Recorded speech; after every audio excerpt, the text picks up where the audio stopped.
Do you know the difference between saying, I thought you finished the report, and I thought you finished the report? Well, listen to this week's episode and you'll find out.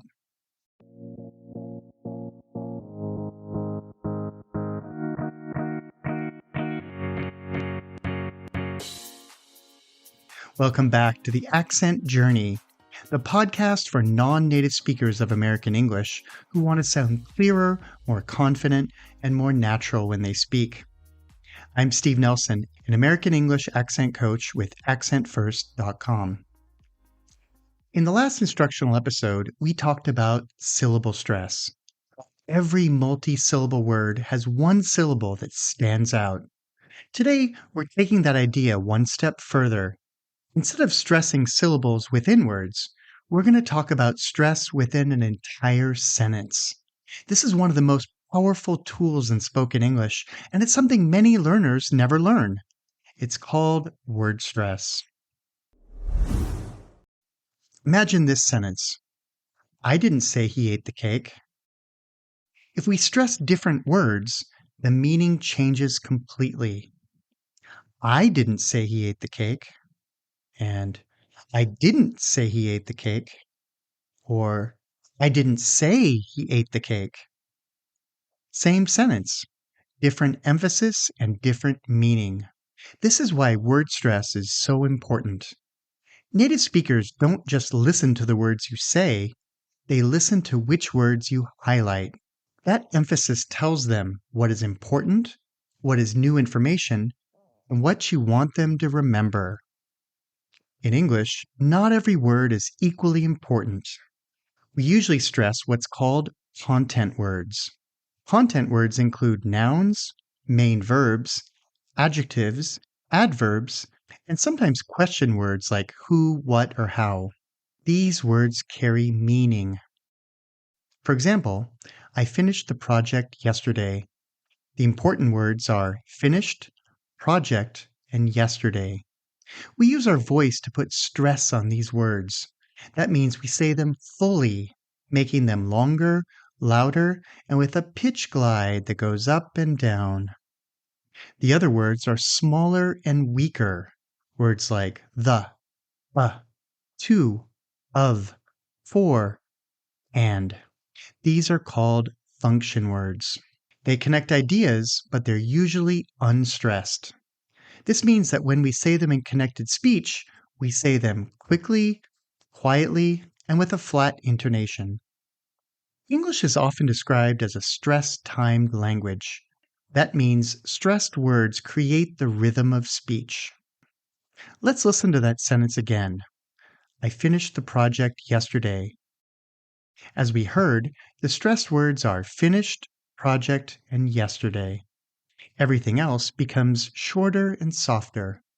If you stress every word equally, English sounds unnatural and harder to understand. I finished the project yesterday. But when you highlight the key words, listeners can follow your message more easily. Okay, let's practice together. Listen first. I bought a new computer yesterday. In this sentence, the important words are bought, new, computer, and yesterday. Now repeat. I bought a new computer yesterday. Notice the rhythm. Let's do some more. She started a new job last month. We need to finish the project this week. They moved to a new city last year. Focus on making the important words stronger. The other words should be said softer and faster. Word stress can also change meaning. Listen to this sentence. I thought you finished the report. Now let's give one of the words extra stress. I thought you finished the report, which means maybe I was wrong. I thought you finished the report, which means not someone else. I thought you finished the report, meaning that maybe you didn't. This is one of the ways English speakers show focus and contrast. Did you practice the passage from last time? Here's a new one for you. First, I'll say it slowly. Yesterday, our team finished an important project for a new client. We spent several weeks planning the details, reviewing the data, and preparing the final presentation. In the end, everyone worked together, solved the problems, and delivered the results on time. Now let's hear it a little faster and at a more natural speed. Yesterday, our team finished an important project for a new client. We spent several weeks planning the details, reviewing the data, and preparing the final presentation.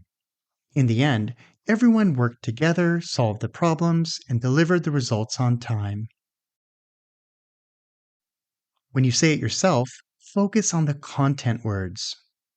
Notice how the stressed words create the rhythm. Okay, let's review today's main ideas. First, sentences in English highlight important words, not every word. Second, content words usually carry the stress. And third, word stress helps listeners understand meaning and focus.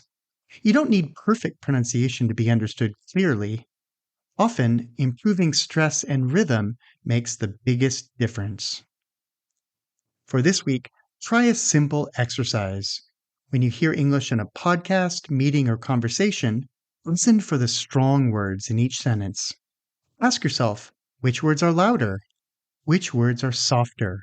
That awareness alone will improve your rhythm. Thanks for continuing the accent journey. This podcast is brought to you by Accent First Speech Communication Services, online at accentfirst.com. Our music is Hypnosis by Vondra D. And if you enjoy the show, make sure you're subscribed on your favorite podcast player. And make sure you rate our podcast, leave a review, and also a comment if you're watching on YouTube. Or you can write us at info@accentfirst.com.